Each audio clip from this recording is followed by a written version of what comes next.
এই জাতীয় নেতা তারাই হয় যারা রাসূলকে অনুকরণ করে চলে। কিন্তু আজকে আমার সমাজের নেতা পাওয়া যায়, আদর্শবান নেতা পাওয়া যায় না। নেতার অভাব নাই, কিন্তু কি নেতা নাই? আদর্শবান নেতা নাই। সিরাজগঞ্জ না বগুড়া এক জায়গায় মাহফিলে গেলাম।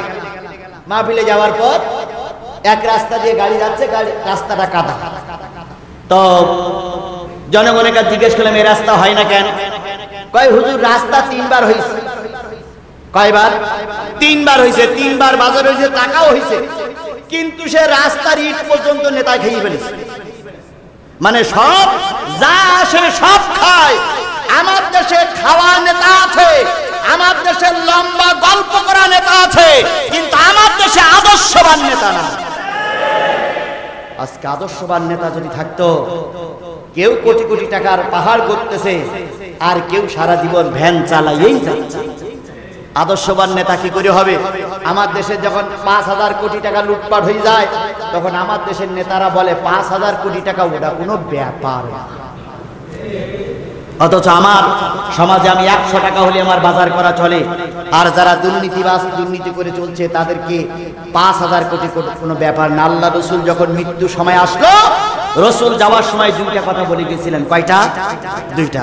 আসসালাত আসসালাত আসসালাত ওয়া মা মালাকাত আইমানুকুম। নামাজ নামাজ নামাজ। মুসলমানরা নামাজ ছেড়ো না, নামাজ ছেড়ে দিও না। ওয়া মা মালাকাত আইমানুকুম। আর 2 নম্বর হচ্ছে দুর্নীতি করো না, কারণ দুর্নীতিবাজদেরকে আল্লাহ পাক কখনো ক্ষমা করবে না। আপনি নেতা সমাজের কিসের নেতা? আপনার চাইতে দুর্নীতিবাজ এই সমাজে কেউ পাওয়া যায় না। আপনি নেতৃত্ব দিবেন আল্লাহ এবং রাসূলের পক্ষ থেকে। আমরা আপনার নেতৃত্ব মেনে চলবো। যে ব্যক্তি দুর্নীতিবাজ তারা কখনো আল্লাহ ভালোবাসে না, রাসূল ভালোবাসে না, আমরাও ভালোবাসবো না। কিন্তু বাসবেন না, বেশি চলাই লাগবে। আপনি যদি বলেন নেতা তোমারে মানি না, এখন মানলে না, রাতে মানবা। কখন মানবা? রাতে মানবা। রাতে যখন 1টা বেজে গেছে, হঠাৎ করে দরজায় টক টক টক টক টক টক করে শব্দ হইলো, কে? আমরা অমুক। কি চাই? তাই আপনারে নিয়ে যেতে চাই। তখন বুঝতে হবে যে নেতা কোন জায়গায় গুড় লাগাই দিয়েছে। জয়পুরহাট সফর করেছে। জয়পুরহাটে এক সন্তানকে পাশে রেখে বাপ মা 2 পাশে শুয়ে আছে। তো 2 পাশে শুয়ে থেকে স্ত্রী বলতেছে, দেখো নিরপরাধে বড় বড় হুজুরগুলো জেল খাটতেছে। আর স্বামীও বলতেছে, হ্যাঁ এদের পরে আল্লাহ যে কখন গজব দেবে আমরা সেই চিন্তা করি, আর গজব যখন আসবে তখন ওরাও মারবে, আমরাও মারবো। হঠাৎ করে দরজায় নক করেছে, দরজা খোলেন, দরজা খোলেন, দরজা খোলেন। দরজা খুলে দেখে মামুরা দাঁড়াই আছে। কি খবর? কয় আপনি ঘরের ভিতরে বসে নাশকতা করতেছেন, চলেন। নাশকতাটা কি? ছেলে বাচ্চা মাঝখানে, আর বাপ মা 2জন যুক্তি পরামর্শ করতেছে যে এই যে অরাজকতা চলছে, আলেমরা নবীদের ওয়ারিস, এইভাবে যে অত্যাচার নির্যাতন চলছে, হয়তো খোদার গজব। এই কথাটা ওরা আলোচনা করছে। এইটা কি হয়ে গেছে? নাশকতা হয়েছে। এরকম নাশকতা নিয়ে অনেকেই ভুগতেছে। যারা বলেন কথা ঠিক কিনা? সুতরাং আজকে আমাদের ভোগাচ্ছ, তুমিও লিখে রাখো, এই মানুষদের দোয়া তোমার জন্য কাজে লাগবে। আজকে আমারে কাঁদাচ্ছ, তুমি একদিন কাঁদবে, চোখের পানি ফেলানোর লোক গোটা সাতক্ষীরায় খুঁজে পাওয়া যাবে না। কাউকে কাঁদায়ও না, কাঁদার আগে চিন্তা ভাবনা করে দেখো, একজনের ক্ষতি করতে চাইলে 1 আঙুল তোমার দিকে দিতে চাইলে নিজের দিক কয় আঙুল? 3 আঙুল। সুতরাং কাউকে ক্ষতি করতে চাইলে ক্ষতিটা আপনার দিকে আজ হোক কাল হোক আসবেই। এটাই হলো ইসলামের ইতিহাস, এটাই হলো ইসলাম। আমার ভাইয়েরা, এই জন্য পৃথিবীর সবচাইতে ভালোবাসতে হবে কাকে? রাসূলকে। আল্লাহর পরে রাসূল। আতিউল্লাহ ওয়া আতিউর রাসূল ওয়া উলিল আমরি মিনকুম। আল্লাহর আনুগত্য করো, রাসূলের নেতৃত্ব মেনে নাও। এরপরে তোমাদের যে সমস্ত নেতা থাকে, ইসলামে ভাবধারায় যে সমস্ত নেতা থাকে, নেতাদের মেনে চলো। এটা যদি কোরআনের বিধান হয়, আমরা এই পথে চলতে রাজি আছি না? না। আল্লাহ আমাদের কবুল করুক। কেউ ভুল বুঝবেন না ভাই, কেউ ভুল বুঝবেন না। ভুল বোঝার কোনো সুযোগ নাই, কারণ এটা আমার জেলা, এটা আমার জেলা। আপনারা ইউটিউবে, ফেসবুকে মিডিয়ায় যে আলোচনা শোনেন ও আলোচনা এখানে হবে না ভাই, কারণ এটা আমার কি জেলা, আর ওটা করি বাইরের জেলা, বাইরের জেলার এই জেলা একরকম করি, বিপদে পড়তে রাজি না ভাই। এই জন্য আস্তে আস্তে হবে, কোনো গরম আলোচনা হবে না। আর আপনারা যারা শুনে একটু মন খারাপ করছেন, কোনো মন খারাপ করার দরকার নেই, আমরা আপনাদের পক্ষে আছি ইনশাআল্লাহ, ইনশাআল্লাহ পক্ষে আছি, ইনশাআল্লাহ পক্ষে আছি, জানে যা পড়ি আর না পড়ি পক্ষে আছি। আল্লাহ পাক সবাইকে হেদায়েত নসিব করুক, সকলে বলুন আমিন। বাংলাদেশের 17 কোটি মানুষের একজন নেতা, তিনি প্রধানমন্ত্রী, তিনি কি বলতে পারবেন যে আমি 1 কোটি মানুষের নেতা আর 1 কোটি মানুষের নেতা না? তাহলে তিনি যদি সবাই নেতা হয় তাহলে দেশ তো আমাদের সবাই। সুতরাং আমরা দেশের মানুষ, আমরা দেশের কল্যাণ চাই, আমরা দেশের কল্যাণ, অকল্যাণ চাই না। অকল্যাণ চাই তারাই যারা বাংলাদেশে বসবাস করে আমেরিকায় বাড়ি করে রেখেছে, অকল্যাণ চাই তারাই যারা বাংলাদেশে বসবাস করে ভারতে বাড়ি করে রেখেছে, অকল্যাণ চাই তারাই যারা বাংলাদেশে বসবাস করে লন্ডনে বাড়ি করে রেখেছে। আপনি যদি এতই দেশপ্রেমিক হন, বাংলাদেশে বাড়ি আবার লন্ডনে বাড়ি কেন? আপনি যদি এতই দেশপ্রেমিক হন, বাংলাদেশে বসবাস করে সুইস ব্যাংকে আপনার টাকা কেন? তাহলে বুঝতে হবে আপনারা দেশের শত্রু, আমরা দেশের শত্রু নই।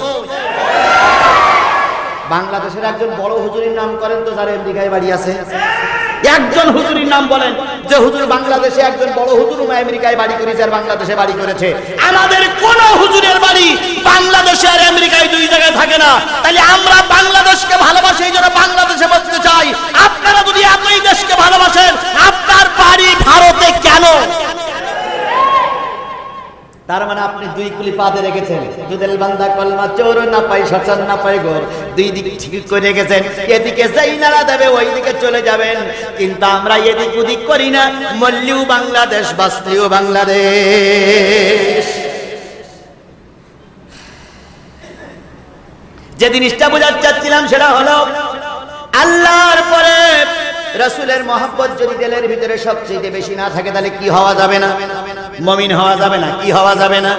এবার চলুন আমার তেলাওয়াত করে আয়াতে চলে যাই। আল্লাহ বলতেছেন ফালা ওয়া রাব্বিকা লা ইউমিনুনা হাত্তা ইউহাক্কিমুকা ফীমা শাজারা বাইনাহুম সুম্মা লা ইয়াজিদু ফী আনফুসিহিম হারাজাম মিম্মা কাদাইতা ওয়া ইউসাল্লিমু তাসলিমা। কথাকার আরো জোরে বলেন কথাকার। আল্লাহ রাব্বুল আলামিন বলেন, ও নবী তোমার রবের কসম, লা ইউমিনুনা, তারা মুমিন নয়, হাত্তা ইউহাক্কিমুকা ফীমা শাজারা বাইনাহুম, যতক্ষণ পর্যন্ত সংসার থেকে শুরু করে সংসদ পর্যন্ত, চৌকিদারের অফিস থেকে শুরু করে বঙ্গভবন পর্যন্ত, এক কথায় সমস্ত জায়গায় কোরআনের বিধান, নবীর বিধান, ইসলামের বিধান চালু না হবে ততক্ষণ পর্যন্ত আর যাই করো মুমিন হওয়া যাবে না। বাংলাদেশের মুসলমানেরা বুকে হাত দিয়ে বলুন তো, যে দল করেন না কেন, বাংলাদেশের মুসলমানেরা বুকে হাত দিয়ে বলুন তো, আমার দেশ কি কোরআন দিয়ে চলে? আমার রাষ্ট্র কি কোরআন দিয়ে চলে? আমার মসজিদগুলো কি কোরআন দিয়ে চলে? মসজিদগুলো কোরআন দিয়ে চলে? কখনো নয়। যদি মসজিদগুলো কোরআন দিয়ে চলতো তাহলে কোরআনের বিধান অনুসারে ইন্নামা ইয়ামুরু মাসাজিদাল্লাহি কামান আমানা বিল্লাহি ওয়াল ইয়াউমিল আখির, নিশ্চয়ই মসজিদ কমিটির সদস্য হবে যারা 5 ওয়াক্ত নামাজি। অধিকাংশ মসজিদগুলোয় যারা কমিটির সদস্য হয়, অধিকাংশ বেনামাজিরা মসজিদ কমিটি দখল করে বসে আছে। বাজান কেমন ভাবে বলে আসতেছে নাই নাকি? যে কায়দায় জোরে আসতেছে।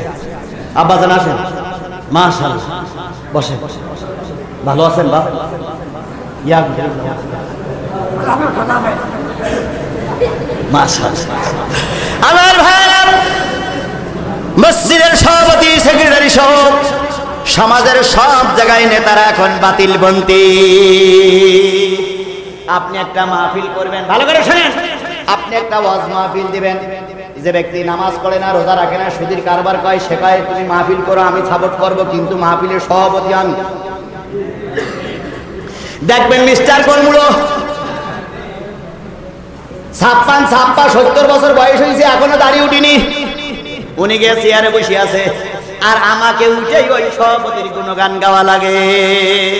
টুপি এক কান মাথায় দেশে, আবার মঞ্চে উঠে গায় বিসমিল্লাহির রহমানির রহিম, সালাম আলাইকুম। এই জাতীয় লোক মাহফিলের সভাপতি হয় না হয় না? আবার একটা মাদ্রাসা করবেন, মাদ্রাসার সভাপতি ওনারা, নতুবা মাদ্রাসা করা যাবে না। আবার একটা যাত্রা গান করবেন, যাত্রা গানের সভাপতি ওনারা, নতুবা যাত্রা গান চলে না। তারপরে সিনেমা হল উদ্বোধন করবেন, সেখানে ওনারা সভাপতি, মাহফিলের সভাপতি, যাত্রা গানের সভাপতি, মসজিদের সভাপতি, সব জায়গার সভাপতি। আমি মাঝে মাঝে আল্লাহর কাছে দোয়া করি, আল্লাহ এদের সভাপতি হওয়ার নেশাটা খুব বেশি। আল্লাহ মৃত্যুর পরে যখন জান্নাত জাহান্নাম চালু হয়ে যাবে, আল্লাহ তুমি এদের জাহান্নামেরও সভাপতি বানাইয়া দিও। এতই যখন সভাপতি হতে মন চায়, জাহান্নামের সভাপতি হয়ে দেখো ঠেলাটা কি।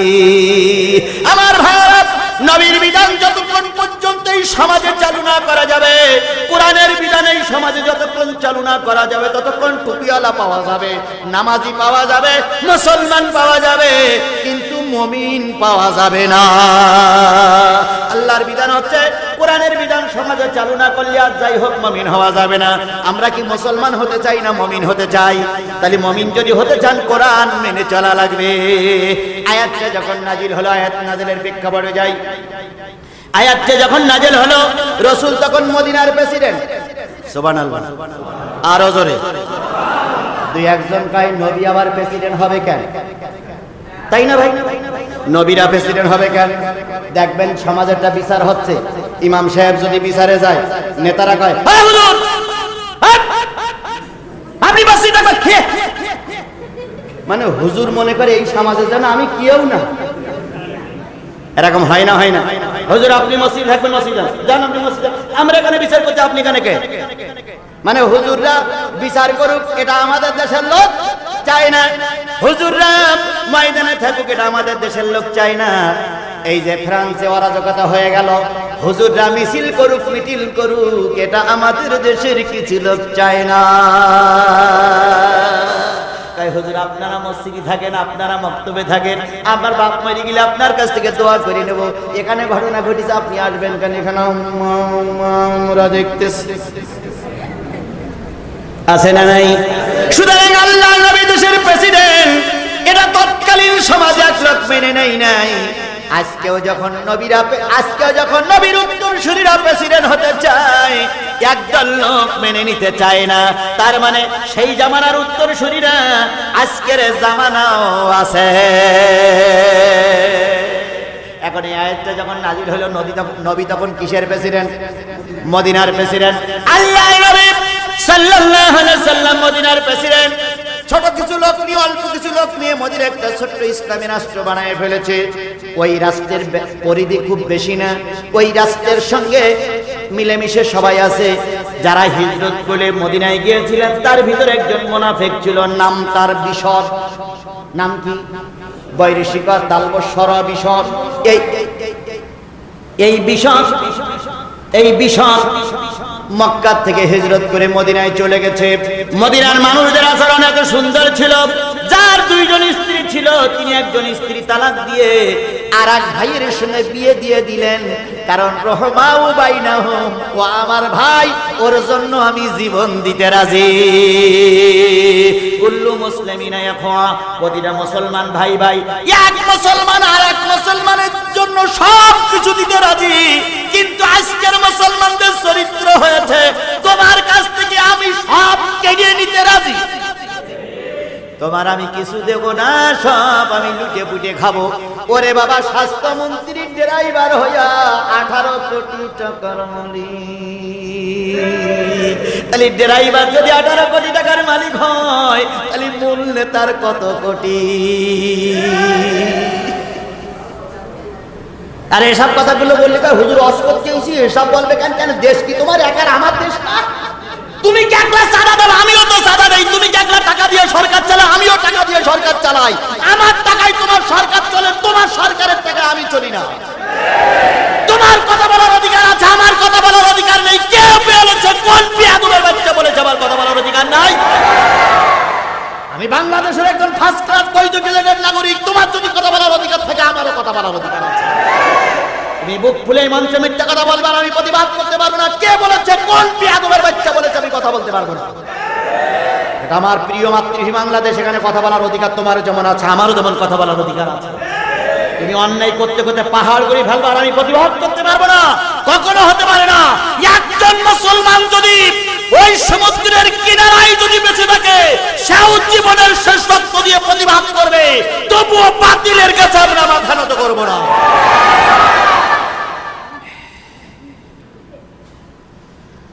ভয় পাচ্ছেন কেউ? বাস রোস্তম আলী ঠিক ঠিক। আল্লাহু আকবার। আমি অন্যায় কিছু বলবো না, অন্যায়ের সাপোর্টও করবো না ইনশাআল্লাহ। আমরা যে কথাগুলো বলবো সিরাতের কথাই বলতেছি। রাসূল পাক সাল্লাল্লাহু আলাইহি সাল্লাম যদি দেশের প্রেসিডেন্ট হতে পারে, অবশ্যই আজ হোক কাল হোক, টুডে এন্ড টুমরো বাংলাদেশের মস্তাদ আলেমরা দখল করবেই করবেই করবে ইনশাআল্লাহ। হয়তো একটু সময় লাগতেছে, কিছু লোক কয় হুজুররা নেই, কিছু লোক কয় হুজুর সব ঠান্ডা করে ফেলে। আবার আজকে রাজ্জাক পার্কের থেকে মিছিল বের করে নারকেল তলা মোড় পর্যন্ত চলে গেছে। একজন বলতে হুজুর, একজন আমার সাথে বলতে বলি আল্লাহ হুজুর তো ছিল না, এত হুজুর বাহির হইল কোন জায়গা? এত একটা অংশ আজ যদি প্রকৃত হুজুররা বাহির হতে পারত, আল্লাহর কসম সাতক্ষীরা জেলায় যদি হুজুরদের স্বাধীনভাবে বাইর হওয়ার সুযোগ করে দেওয়া হতো, খোদার কসম সাতক্ষীরা এমন কোন জায়গা নাই যে হুজুর জায়গা দেওয়া যেত। সুতরাং এখন এক অংশ বাহির হচ্ছে, আলহামদুলিল্লাহ, আমরা তাদের স্বাগত জানাচ্ছি, আমরাও তাদের পক্ষে আছি। সবাই বাহির হোক, আল্লাহ পাক সবাইকে ইসলামের পক্ষে কবুল করুক, সকলে বলুন আমিন। এখানে সরকার বেসরকার, সরকার বিরোধী দল বলে কোনো কথা না, ইসলাম সকলে। আমাদের মাননীয় প্রধানমন্ত্রী তিনি ৫ ওয়াক্ত নামাজি, তিনি কোরআন তেলাওয়াত করেন। তার আব্বাজান আমাদের সম্মানিত নেতা, বাংলাদেশের স্থপতি, তিনি ইসলামী ফাউন্ডেশনের জন্য জায়গা দিয়ে গেছেন। তিনি কি বলে তাবলিগ জামাতের জন্য বিশ্ব ইজতেমার জায়গা দিয়ে গেছেন, তিনি ইসলামী ফাউন্ডেশন করে গেছেন। সুতরাং মুসলমান মুসলমানের পক্ষে থাকবে, এটাই তো স্বাভাবিক। এখন মুসলমানের গায়ে কেউ হাত দিলে আমরা কিন্তু ওটা দেখতে রাজি না। যদি আপনার সাতক্ষীরায় কোনো একটা দাড়িওয়ালা টুপিওয়ালা যদি দাড়ি ধরে টুপি ধরে টানে, তা আমি কি পিছনে যেই বলবো নাই ভাই তুমি আহলে হাদিসের লোক না হানাফির লোক, এই কথা বলবো? আমরা কি বলবো? এই বেটা তুই মুসলমানের গায়ে হাত দিয়েছিস, মুসলমানের রক্ত করেছিস, তোর কোনো খবর নাই। তারপরে বাড়ি এসে জিজ্ঞেস করে ভাই তুমি আমার পক্ষে না বিপক্ষে? কই যে পক্ষে হোক মুসলমান তো। আমি প্রায় একটা উদাহরণ দিচ্ছি, মাঝে মাঝে এক মসজিদে দুই গ্রুপ, একটা হলো বুকির পরে হাত বান্ধা গ্রুপ, আর একটা হলো নাবির নিচে হাত বান্ধা গ্রুপ। এখন নাবির নিচে যারা হাত বান্ধে তারা আছে, বুকির পরে যারা হাত বান্ধে তারা আছে। এখন আর এক লোক এসে চিন্তা করতেছে এরা নাবির নিচে আর বুকির পরে হাত বেঁধে তারা এই নিয়ে মারামারি। তো ও লোক নাবির নিচেও না বেঁধে, বুকির পরে না বেঁধে কপালে বেঁধেছে। একদল বেঁধেছে নিচে, আর একদল বেঁধেছে বুকির পরে, আর ও বেঁধেছে কপালে। তো নামাজ শেষে ইমাম সাহেব বলতেছে ওরা তো বুকির পরে আহলে হাদিস, এরা বুকির নাবির নিচে হানাফি, তুমি কোনে? তা বলতেছে ভাই আমি হানাফিও বুঝি না, আহলে হাদিস বুঝি না, যা গন্ডগোল হচ্ছে তা বুঝতেছে আমার কপালের দোষ, তাই কপালে হাত বাঁধতেছে। আজকে আমার সমাজটা হয়েছে কপালের দোষ। আজকে যদি বিশ্বাস করো মুসলমানরা যদি একজোট হয়ে কোরআনের পক্ষে থাকতো, ওই ফ্রান্স কেন, ওই আমেরিকা কেন, ওই রাশিয়া কেন, ওই ভারত কেন, বিশ্বের কোন অমুসলিম আমাদের দিকে চোখ মোটা করে দেখাতে পারত না। আমাদের কারণেই আমরা আজকে মারি খাচ্ছি। আর এই কথাগুলো বললে কিছু লোকের পিত্তি জ্বলে, যার পিত্তি জ্বলে তার বুঝ দেবে যে বৈধ রক্ত তার শরীরের ভিতরে নাই, এই জন্য কোরআন হাদিস সহ্য করতে পারে না। আল্লাহ নবী একটা ছোট্ট ইসলামের রাষ্ট্রপ্রধান, মনে আছে তো? ছোট্ট একটা ইসলামী রাষ্ট্রপ্রধান, ওই দলের ভিতরে একজন মুনাফিক আছে, নাম কি বললাম? বিশর। বিশরের একটা ছোট্ট জায়গা তৈরি করে দিলেন আর বললেন তুমি এই জায়গায় থাকো। কিন্তু বিশরের নিজের বাড়ির থেকে মেন রাস্তায় যাওয়ার পথটা একটু চিকন হয়ে গেছে, ছোট হয়ে গেছে। বিশর চিন্তা করে আমি রসুলের দলের কর্মী, রসুলের দলের একজন কর্মী আমি, আমার রাস্তা ছোট হবে এটা মেনে নেওয়া যাবে না, যে কায়দায় হোক পরের জমি দখল করা লাগবে, কারণ আমার সরকার ক্ষমতা।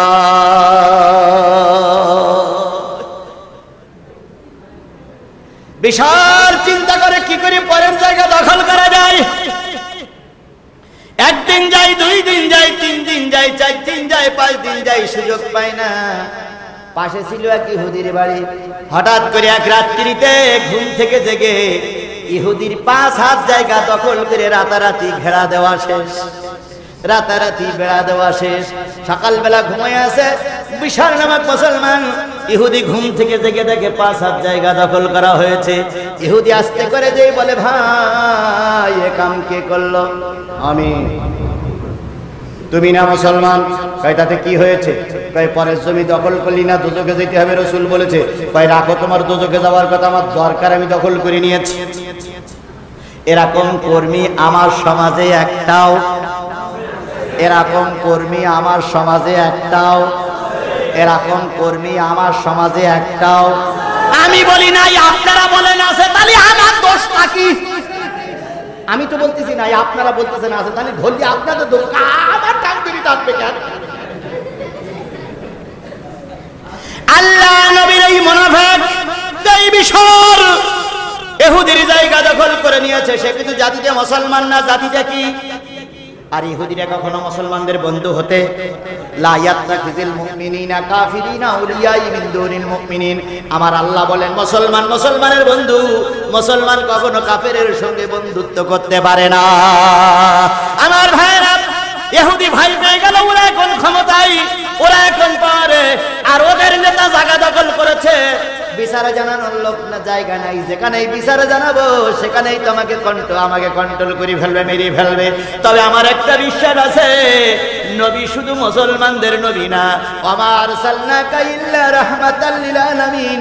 নবী হলো কুল কায়নাতের নবী, নবী হলো পশু পাখির নবী, নবী হলো মানুষের নবী, নবী হলো গাছপালার নবী, নবী হলো নদী-নালার নবী, নবী হলো ফেরেশতার নবী, নবী হলো জিনের নবী। নবী শুধু মানুষের নবী নয়। সুতরাং নবীর কাছে বিচার দেই, হয়তো ফয়সালা পক্ষে আসতে পারে। ইহুদির বিশ্বাস ছিল নবী কোনোদিন গড় বিচার করবে না। তিনি হলো আমার নবী, যেই নবীর আলোচনায় আপনারা উপস্থিত হয়েছেন। ভাই চরিত্র সংশোধন করুন, নতুবা আজকের মিলাদে চোখের পানি ফেলাই কেন্দ্রে জান্নাত পাওয়া যাবে না। দুই একজন লোক যাবে আর কয় 2 ঘন্টা ওয়াজ শুনলাম, তো খুব একটা কান্নাকাটি হইল না। এরকম লোক কি এর মধ্যে আছে? আছে। আচ্ছা, কান্নাকাটি করলেই যে জান্নাতে যাওয়া যায় তা না। সিনেমা দেখেও অনেক সময় লোক কান্দে। সিনেমা দেখে কান্দে না ভাই? আমি একবার কেন্দ্রে বলেছি, আমার কথা বলছি, আমি একবার কেন্দ্রে আমি দেখলাম যে 2 জন মারামারি করতে গিয়ে ওরে আল্লাহ ছুরি ঢুকাইতেছে, ওই পাশে বেরিয়ে আমি তখন কাঁদিছি, আল্লাহ আমার চোখের সামনে লোকটা মরে গেল, রে আল্লাহ চোখের সামনে লোকটা মরে গেল। পরের দিন দেখি ওই লোক আবার অভিনয় করতেছে। তা আমি বললাম, কালকে মরে গেল, আজকে অভিনয় করলো কি করি? তাহলে এই যে গ্যা দেখি অনেক কান্দে, কিন্তু ওই কান্দে কি জান্নাতে যাওয়া যাবে?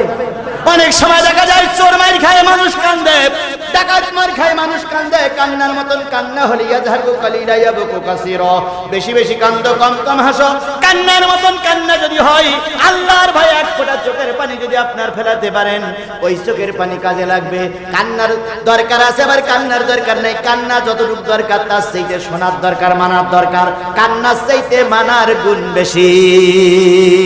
আমার ভাইরা, আল্লাহর নবীর কাছে ইহুদি চলে গেল, মনে আছে তো? বিচার দিল, কয় হাত জায়গা দখল করে নিয়েছে? 2 জন চলে গেল। আল্লাহ নবীর কাছে ইহুদি নালিশ করলো, হুজুর এই যে টুপিওয়ালা, এই যে নামাজি, এই যে মদিনার মসজিদের মুসাল্লি, এই যে পাগড়িওয়ালা, রাতের অন্ধকারে আমার 5 হাত জায়গা দখল করে নিয়েছে, বিচার করেন। হুজুর বিশরকে ডেকে বললেন, বিশর তুমি না কালেমা পড়েছো, মুসলমান হয়েছো, ইহুদির জায়গা দখল করে নিয়েছো, এটা ভালো হয়নি। বিশর তখন দাঁড়াই বলেন, ইয়া রাসূলুল্লাহ, মক্কা থেকে হিজরত করে মদিনায় আসছি ইসলামের জন্য, মক্কা থেকে হিজরত করে মদিনায় আসছি আপনার মহব্বতে। সুতরাং আমার 5 হাত জায়গা দরকার, আমি দখল করে নিয়েছি। আমি আপনার দলের কর্মী, ও কিন্তু আমাদের দলের বিরোধী। এই জন্য আমার পক্ষে রায়টা দিয়ে দেন, ওর পক্ষে রায় দিয়েন না। নবীজি মিসকি হাসি দিয়ে বলেন, ও বিশর ভুল বুঝো না, আমি শুধু মুসলমানদের নবী না, আমি গোটা পৃথিবীর সকলের জন্য নবী। আপনার জন্য রাতের অন্ধকারে এত কিছু করলাম, আপনার জন্য কত লোকের ঠ্যাংগুড়ো করলাম, আপনার জন্য কত লোকে ধরাই দিলাম, আর আপনি আমার পক্ষে সাপোর্ট করবেন না? করব না। আপনার দল আছে না? না আল্লাহর নবীর সামনে বিশর দাঁড়ায় বলেন, ইয়া রাসূলুল্লাহ, বাপ ছেড়েছি, মা ছেড়েছি, পরিবার ছেড়েছি, জায়গা জমি ছেড়েছি, মদিনায় এসেছি, আপনার দলের কর্মী হয়ে আমার এই 5 হাত জায়গা দরকার। নবী বললেন, বিশর, আজকে যেই তোমার 5 হাত জায়গা দেই আল্লাহর কাছে আমি কৈফাত দিতে পারবো না। আর গোটা পৃথিবীতে যত মানুষ আসবে সব মানুষেরা বলবে নবী ছিলেন স্বৈরাচার, সুতরাং জায়গাটা ফিরিয়ে দাও। ইহুদি মানুষ ওর জায়গা নেওয়া যাবে না। 2 জন ফিরে আসতেছে, মুসলমান বেজার, ইহুদি খুশি, ইহুদি খুশি, মুসলমান বেজার। এইভাবে করতে করতে আস্তে আস্তে ওমরের বাড়ির সামনে এসে হাজির। বিশর বলতেছে, ভাই ইহুদি, রাসূল পাক সাল্লাল্লাহু আলাইহি সাল্লাম মুহাম্মদ কখনো স্কুলে যায় নাই, লেখাপড়া জানে না, চিঠি পড়ার সময় আরেকজনকে দিয়ে পড়ায়, কিতাব আসলে আরেকজনকে দিয়ে লেখায়।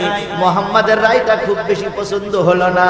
আমাদের দেশে একজন ভালো বিচারক আছে, আমাদের দেশে একজন ভালো নামকরা বিচারক আছে, নাম তার ওমর। চলো তো ভাই ওমরের দরবারে যাই, ওমর হয়তো একটা ভালো ফয়সালা দিয়ে দিবে। ইহুদি তখন ডাক দিয়ে বলতেছে, মুহাম্মদ না তোমার দলের লিডার, মুহাম্মদ না তোমার দলের নেতা, মুহাম্মদ না কুল কায়নাতের মানুষের নেতা, মুহাম্মাদের রায় তোমার পছন্দ হলো না, ওমরের রায় তোমার কি কাজ করবে? বিশাল তখন বলতেছে, ওমরের রায় আমার পছন্দ হবে। 2 জন ওমরের বাড়ি চলে গেলেন। ওমরের বাড়ি চলে যে ওমরকে ঘরের থেকে ডেকে বাহির করলেন। বাহির করে বলতেছে, ওমর রে, একটা মুসিবতে পড়েছি, রায় নেবার জন্য এসেছি। কি মুসিবতে পড়েছো? ও ভাই, তোমার এই মুসলমান ভাই বিশর আমার 5 হাত জায়গা দখল করে নিয়েছে। নবীর কাছে বিচার দিয়েছিলাম, নবী বিচার করে যে রায় দিয়েছে তোমার ভাই রায় মানতে রাজি না, তাই তোমার কাছে আবার বিচার দেওয়া হলো। তুমি একটা জেনে বুঝে ভালো একটা রায় দিয়ে দিও। আল্লাহর নবীর সাহাবী হযরত তোমার 2 জনের কথা শুনলেন। কথা শোনার পরে ঘরের ভিতরে ঢুকে বলতেছে, 2 জন অপেক্ষা করো, একটা রায় আমি দেব, যেই রায়টা কিয়ামত পর্যন্ত মানুষ আলোচনা করবে, ওর থেকে মানুষ শিক্ষা নিবে, জীবন তার রঙে রঙিন করবে। মুসলমান বিশর মনে মনে ভাবে, এই রকম নেতা না হলে কি নেতা? নেতা আমার কথা শুনেছে, নেতা আমার ভাব ভাষা বুঝেছে, এবার নেতা একটা ভালো রায় দেবে। হযরত ওমর চলে আসলেন। আসার পরে 2 জনের সামনে দাঁড়াই বললেন, 2 জন মাথা নিচু করে বসো। 2 জন মাথা নিচু করে বসলেন। হযরত ওমর তরবারি বাহির করে 2 জনের ভিতর থেকে মুসলমান যিনি ছিলেন, মুনাফিক মুসলমান যিনি ছিলেন, তার গর্দানের পরে একটা জোরে আঘাত করলেন। মাথাটা আলাদা হয়ে গেল, বডিটা আলাদা হয়ে গেল। 2টা খণ্ড যখন 2 দিক লাফালাফি করতেছিল, রক্ত যখন ফিনকি দিয়ে বাইর হচ্ছিল, আল্লাহর নবীর সাহাবী দাঁড়ায় বললেন, ও মুনাফিক বিশর, যেই ব্যক্তি নবীর রায়, নবীর কোরআন, নবীর ইসলাম পছন্দ করে না, আমি ওমর, আমার কাছে এর চাইতে ভালো রায় আর হয় না। রাসূলের সাহাবীরা ছুটে চললেন নবীর কাছে, ইয়া রাসূলুল্লাহ, হযরত ওমর একজন মুসলমানকে হত্যা করেছে, বিচার করুন। হযরত ওমরকে দরবারে ডাকা হলো। ওমরকে দরবারে ডাকার পরে জিজ্ঞেস করা হলো, ইহুদির কথা শুনে মুসলমান হত্যা করলে কেন? আল্লাহর নবীর সাহাবী হযরত ওমর ডাক দিয়ে বলেন, ইয়া রাসূলুল্লাহ, আমি কোন মুসলমান হত্যা করিনি, জাতিতে মুনাফিক হত্যা করেছে। আল্লাহর জিবরিল তখন এসে বলেন, ফালা ওয়া রাব্বিকা লা ইউমিনুনা হাত্তা ইউহাক্কিমুকা ফীমা শাজারা বাইনাহুম সুম্মা লা ইয়াজিদু ফি আনফুসিহিম হারাজাম মিম্মা কাদাইতা ইউসাল্লিমু তাসলিমা। নবী শুনে রাখো, যেই ব্যক্তি আপনার বিচার, আপনার ফয়সালা, আপনার রায়, আপনার কোরআন, আপনার হাদিস যে ব্যক্তি সন্তুষ্ট চিত্তে মেনে নিতে পারে না, ওই ব্যক্তি আর যাই হোক কখনো মুমিন হতে পারে না। আজকে নবীকে নিয়ে ব্যঙ্গোক্তি করা হয়, ওই ভোলার ময়দানে নবীর নিয়ে কটূক্তি করা হয়। কত মুসলিম নবী নিয়ে সমালোচনা করে, তোমার গায়ের ভিতরে জ্বালা চড়ে না, তোমার গায়ের ভিতরে ব্যথা হয় না, তোমার অন্তরের ভিতরে জ্বালা চড়ে না, তোমার বাবার জন্য তোমার অন্তরে জ্বালা চড়ে, তোমার সন্তানের জন্য তোমার অন্তরে জ্বালা চড়ে, তোমার আত্মীয় স্বজন মারা গেল তাদের জন্য তোমার অন্তরে জ্বালা চড়ে। নবীর বিরুদ্ধে কটূক্তি করলো, তোমার অন্তরে জ্বালা চড়লো না। বুঝতে হবে তুমি মানুষ, কিন্তু তুমি মুসলমান না। এ জাতীয় মুসলমান আমার সমাজে আছে না নাই? রাসূল আমার ভালোবাসা, রাসূল আমার আলো, ভালোবাসা, রাসূল আমার প্রেম বিরহের মূল আলোচনা, রাসূল আমার কাজে কর্মের অনুপ্রেরণা, রাসূল আমার ভালোবাসা, নেতার মতন নেতা আমি পাই না যখন খুঁজে, কান্দি এবং কান্দি শুধু এই দুটি চোখ বুজে, তখন তোমার বদর উহুদ যোগায় মন্ত্রণা, রাসূল আমার কাজে কর্মের অনুপ্রেরণা, রাসূল আমার ভালোবাসা। সেই রসুলের পক্ষে আপনাকে আমাকে কবুল করুক, সকলে বলুন আমিন। আপনারা আল্লাহু আকবার। আমি হ্যাঁ না আমি শোনেন একটা জিনিস, একে তো এখনো গরম ছাড়াইনি, শীতকাল হলে আমাদের জন্য সুবিধা হয়, গরম এখনো ছাড়াইনি, এই জন্য আমি 10টা পর্যন্ত আপনাদের শিডিউল টাইম আজকে অন্তত আপনাদের সকলের কাছে দাবি করব, 10টার পরে অনুরোধ করবেন না, আমি 10টার ভিতরে ইনশাল্লাহ আজকে শেষ করব, যাতে করে আজকের হকটা আদায় হয়, এটা আমরা চেষ্টা করব। আমি বলছিলাম সিরাতের উপর আলোচনা চলছে। কিসের উপরে আলোচনা? সিরাতের উপর আলোচনা। আমরা কিন্তু মিলাদুন নবীর আলোচনা শুনেছেন, মাইতুন নবীর আলোচনা শুনেছেন, আমরা আলোচনা করছি কিসের উপরে? সিরাতের উপরে। সিরাতুন নবী সাল্লাল্লাহু আলাইহি সাল্লামের উপরে আলোচনা করছি। সিরাতুন নবী মাঝে মাঝে আমরা বিভিন্ন জায়গা থেকে সিরাত নিয়ে আসার জন্য চেষ্টা করছি। রসুলের চরিত্র কি ছিল, রসুলের গুণ কি ছিল, রসুলের কর্ম কি ছিল, রসুলের কর্ম পদ্ধতি কি ছিল, এটা আমরা বোঝানোর জন্য চেষ্টা করছি।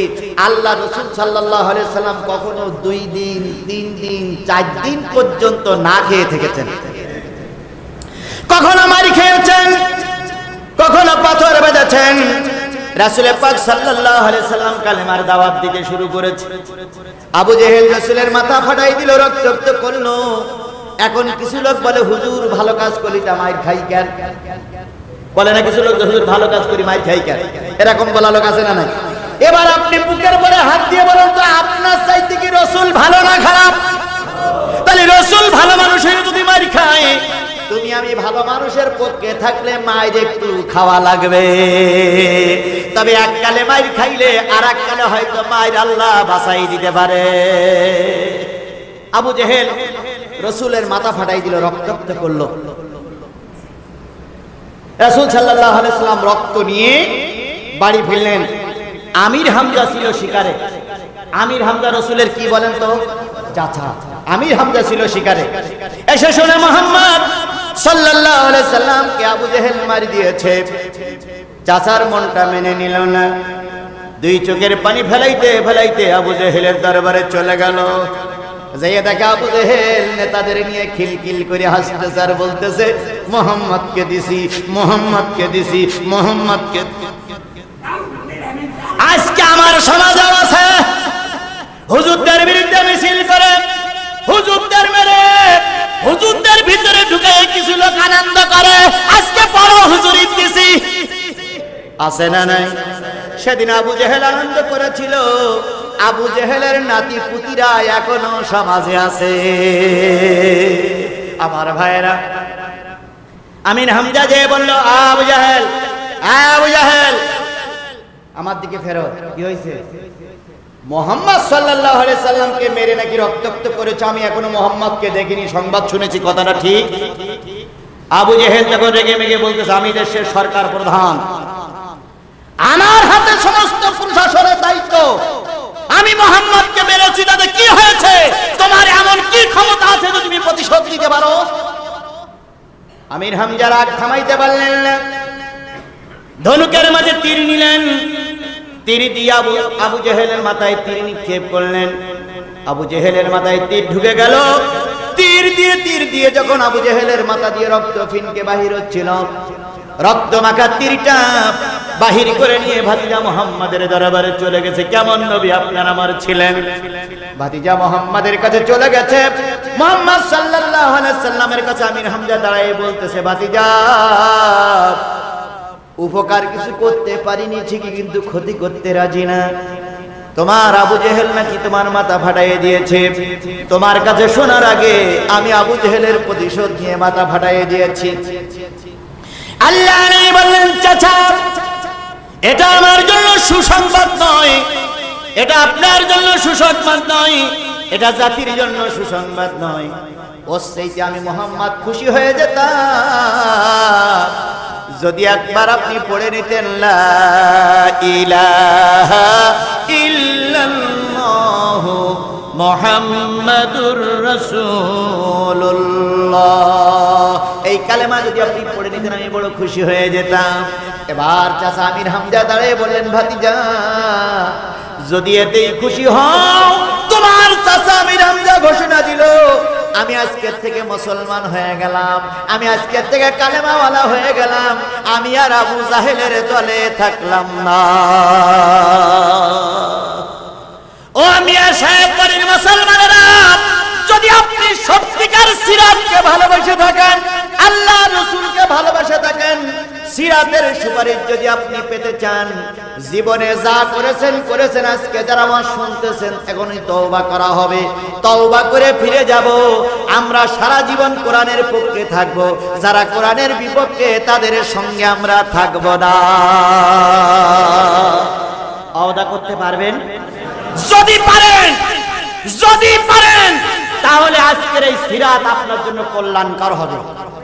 আর যদি মনে করেন যা যাও যা, তা যাবো তা, যা ছিলাম তাই ছিলাম, এখন তাবারুক দেবে কিনা আমি জানি না, যদি যাই পোটলাটা নিয়ে মারবো দৌড়ি, আর আগামী বছর মিলাদুন নবীতে মসজিদে আসবো, এর মধ্যে আর আসবোই না। তাহলে এই সিরাত দিয়ে আপনার আমার কোনো উপকার হবে না। আমার ভাইরা, বলতেছিলাম রাসূল না খেয়ে থেকেছেন, তবু দিনের থেকে সরে যান নাই। রাসূল মাঝে মাঝে 2 দিন 3 দিন পর্যন্ত না খেয়ে থেকেছেন। একদিনের ছোট্ট একটা কথা, আবু হুরায়রা তখন বয়সে খুব ছোট। আবু হুরায়রা ছোটবেলায় কালেমা পড়েছিলেন। কালেমা পড়ে মসজিদে নববীতে আসা যাওয়া করে। আহলে সুফার 40 জন 39 জন 38 জন পর্যন্ত লোক থাকে। হঠাৎ করে একদিন কোনো খাবার আসলো না, 2 দিন কোনো খাবার আসলো না, 3 দিন কোনো খাবার আসলো না। সব মুরব্বী মুসলমানেরা, মুরব্বী সাহাবীরা ধৈর্য ধারণ করতে পারে, কিন্তু আবু হুরায়রা ধৈর্য ধারণ করতে পারে না। একবার আবু হুরায়রা রাসূলের ঘরের সামনে যায়, যদি রাসূল কিছু খেতে দেয়, একবার আবু বকরের বাড়ির সামনে যায়, আবু বকর যদি কিছু খেতে দেয়, একবার ওমরের বাড়ির সামনে যায়, ওমর যদি কিছু খেতে দেয়, এভাবে করতে করতে 4 দিন চলে গেল, কোনো খাবার আসলো না। আবু হুরায়রা সবচেয়ে বেশি হাদিস বর্ণনা করেছেন। তিনি বলেন, আমি মদিনার মসজিদে পড়ে আছি, আমাদের 4 দিন চলে গেছে, কোনো একটু পানি, কোনো একটু খেজুর, কোনো একটু খোরমা খেয়ে আমরা জীবন ধারণ করতেছি। আর পথের দিকে তাকাই থাকি, যদি কেউ হাদিয়া নিয়ে আসে ওই খেয়ে হয়তো জীবন ধারণ করব। হঠাৎ করে দেখলাম মদিনার একজন বেদুইন একটা পিয়ালা নিয়ে আমাদের বাড়ির দিকে, মসজিদের দিকে আসতেছে। পিয়ালাটা নিয়ে আসলো, 1 পিয়ালা দুধ ছিল, ওই দুধের পিয়ালাটা দান করবে বলে নিয়ে আসছে। হযরত আবু হুরায়রা বলেন, আমি দুধের পিয়ালাটা নিয়ে নিলাম, আর মনে মনে আল্লাহর শুকরিয়া আদায় করলাম, আল্লাহ তুমি আমাদের দিকে একটু করুণার দৃষ্টিতে তাকাইয়েছো। দুধের পিয়ালাটা নিয়ে মসজিদের ভিতরে ঢুকলাম, মনে মনে ভাবলাম দুধের পিয়ালাটা একাই টান দিয়ে শেষ করব। তারপর মনে মনে ভাবলাম, আমি 3 দিন খাইনি, রাসূল 7 দিন খাইনি, আমার না খেয়ে যন্ত্রণা সহ্য করতে পারি না, রাসূলও তো যন্ত্রণা পাচ্ছে, সুতরাং রাসূলের কাছ থেকে অনুমতি না নিয়ে খাওয়া যাবে না। আস্তে করে রাসূলের হুজরার সামনে যেয়ে বলেন, আসসালামু আলাইকুম ইয়া রাসূলুল্লাহ, আসসালামু আলাইকুম ইয়া রাসূলুল্লাহ, আসসালামু আলাইকুম ইয়া রাসূলুল্লাহ। রাসূল বর্ণনা করেন, আমি তখন পেটের ভিতরে একটা বালিশ দিয়ে কোনো রকম কষ্ট করে শুয়ে আছি। আমি শুনলাম আবু হুরায়রা আমাকে সালাম দিয়েছে, আমি ওই অবস্থায় সালামের দুয়ে উত্তর দিলাম, ওয়ালাইকুম আসসালাম ইয়া আবু হুরায়রা, কি খবর? কই ইয়া রাসূলুল্লাহ, দুধ এসেছে। নবী এবার উঠে বসে বললেন, আবু হুরায়রা কতটুকু দুধ এসেছে? আবু হুরায়রা বর্ণনা করেন, ইয়া রাসূলুল্লাহ, 1 পিয়ালা দুধ এসেছে। আপনি 7 দিন না খাওয়া আর আমি 3 দিন না খাওয়া। নবী গো যদি অনুমতি দেন অর্ধেকটা আমি খাবো আর অর্ধেকটা আপনি খাবেন। নবী বেরিয়ে এসে বলেন, আবু হুরায়রা, মসজিদে নববীতে আহলে সুফার লোক আছে কয়জন? আবু হুরায়রা বলেন 39 জন, আর আমি দিয়ে 40, আপনি দিয়ে 41। আল্লাহ নবী বলেন, আবু হুরায়রা সবাইকে দাওয়াত করো।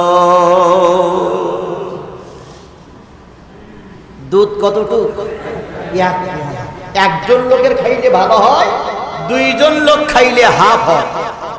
আবু হুরায়রা বলেন, ইয়া রাসূলুল্লাহ, দুধ কিন্তু যা আছে আমি খাইলে ভালো হয়, আপনারে না দিয়ে খাইতে পারি না, 2 জন খাইলে হাফ হাফ হয়। 39 জন লোক দাওয়াত দিলে কিন্তু সমস্যা হয়ে যাবে। নবী আবু হুরায়রার মাথায় হাত দিয়ে বলেন, ভালো, যারা মসজিদে নববীতে পড়ে আছে তাদের জমিদারি ছিল, তাদের টাকা ছিল, তাদের পয়সা ছিল, অর্থ ছিল, লোকবল ছিল, জনবল ছিল, কলেমা পড়ার কারণে মসজিদে ক্ষুধার যন্ত্রণায় পড়ে আছে। ও আবু হুরায়রা, একা একা খেলে চলো না, ওদেরকেও দাওয়াত করো। আবু হুরায়রা বলেন, আমি দুধের পেয়ালাটা নিয়ে মসজিদে ঢুকলাম, নবীও মসজিদে চলে আসলো। আমি ঘুমান্ত মানুষদেরকে দেখে বললাম, ও আল্লাহর বান্দারা, নবীর সাহাবীরা, খাওয়ার ইচ্ছাতে উঠে পড়ো। সবাই উঠে বললেন। রাসূল বললেন, লাইন দিয়ে বসো। 39 জন আল্লাহর পাগল লাইন দিয়ে বসলেন। আবু হুরায়রাকে বলেন, আবু হুরায়রা তুমি এখানে দাঁড়াও। আবু হুরায়রা দাঁড়ালেন। এবার আবু হুরায়রা রাসূলের কাছে যেয়ে বলতেছে, ইয়া রাসূলুল্লাহ, এতগুলো লোক যদি খায় আমাকে আগে দিবেন, তারপর আমি খুবই ক্ষুধার্ত, ছোট মানুষের যা হয় আমাকে আগে দিবেন। নবী বলেন, আবু হুরায়রা, লা তাকনাতু মির রাহমাতিল্লাহ, নিরাশ হও না, আল্লাহ যদি এতে রহমত করে এই রহমতে সমস্ত সাহাবীর খাওয়া হয়ে যাবে। 2-1 জন কয়, হুজুর মসজিদ ইমামতি পেয়ে বেতন, মসজিদ ইমামতি করে বেতন পান কত? 5000। 50,000 টাকা বেতন পাই, তাই মাস যায় না। তুই বেটা 5000 টাকা চলে কি করি? কয় আল্লাহ চালায়। কে চালায়? এই নেতা যে 50,000 টাকা বেতন পায়, মাস শেষ হয়ে গেছে আর 3 দিন পরে বেতন পাবে, সংসার চলে না।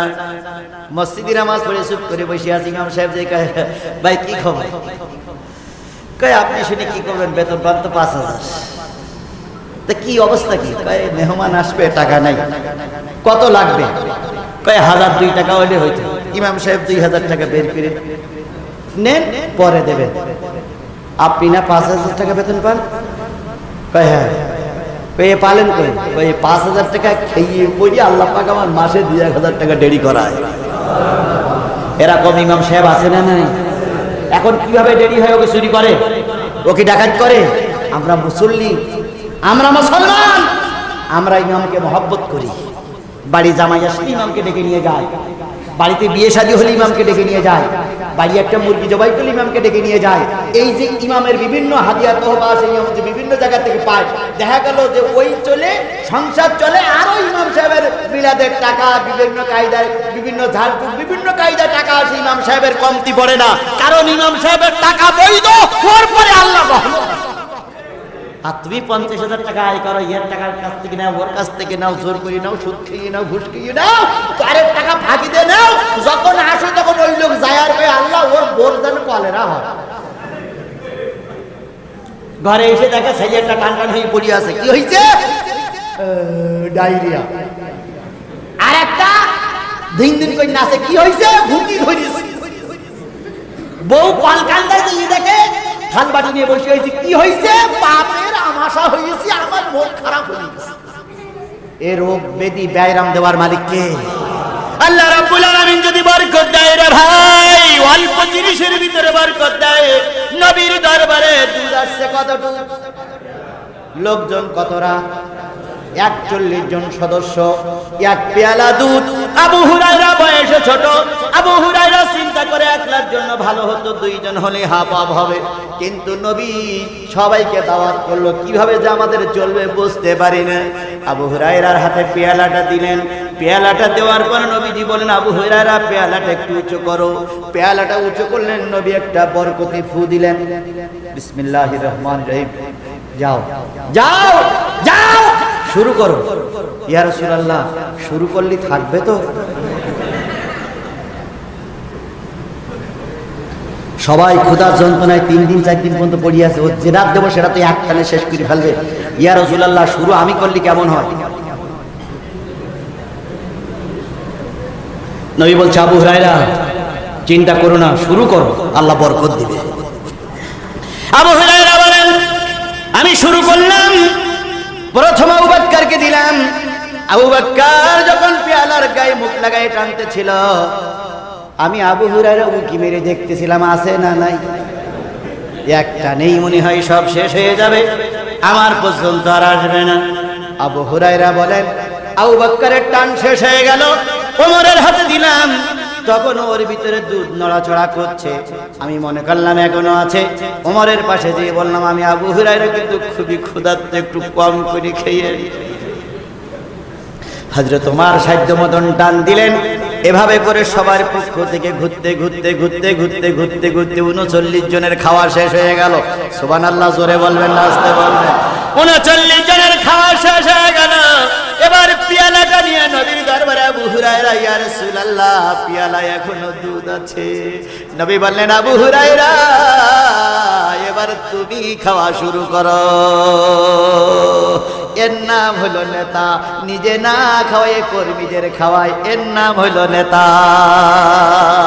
নেতাজি নেতাজি নেতাজি খেলায় আর কত দেখাবি, নেতাজি নেতাজি নেতাজি খেলায় আর কত দেখাবি। ভোটের সময় এলে হাতে পায়ে ধরো, ভোটটা হয়ে গেলি খেল নাহি করো। এটা দেব সেটা দেব গাল গপ্প করো, ভোটটা হয়ে গেলি খেল নাহি করো। নেতাজি নেতাজি নেতাজি